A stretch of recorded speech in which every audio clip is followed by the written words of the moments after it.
Welcome to THG Week Rewind, episode 10. Let's rewind the week. On Monday, the Supreme Court said that the law does not allow bulldozing of homes and properties of individuals accused of crimes.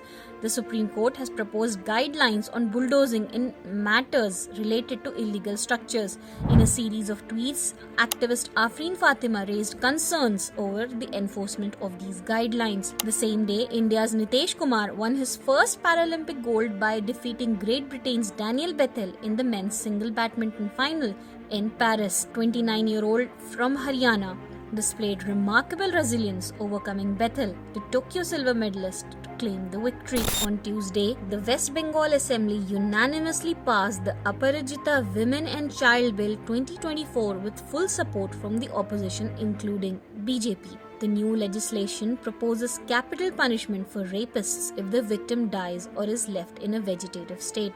Chief Minister Mamta Banerjee praised the passage of the anti-rape bill and expressed gratitude to opposition parties for their support in the fight for women's rights. The same day, in a tragic incident, 19-year-old Aryan Mishra was killed by cow vigilantes who mistook him for a cattle transporter. Among the 5 arrested, Anik Kaushik expressed regret, stating that he believed Aryan to be a Muslim but later discovered he was a Brahmin. The incident has sparked national outrage. On Wednesday, 28 Bengali-speaking Muslims were declared non-citizens and sent to a detention camp. 9 women and 19 men were declared foreigners.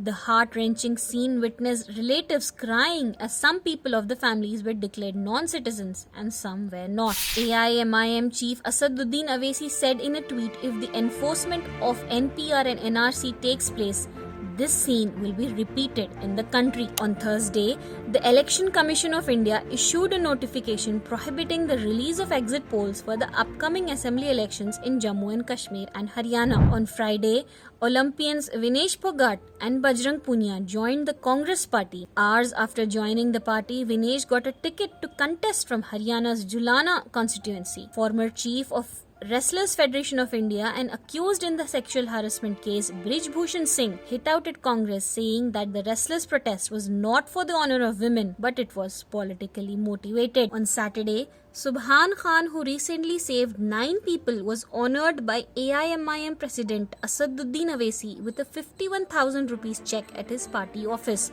Often associated with destruction, Khan used a JCB positively to carry out the daring rescue in submerged Munneru River waters on September 1st in Khammam floods despite all risks and saved 9 lives.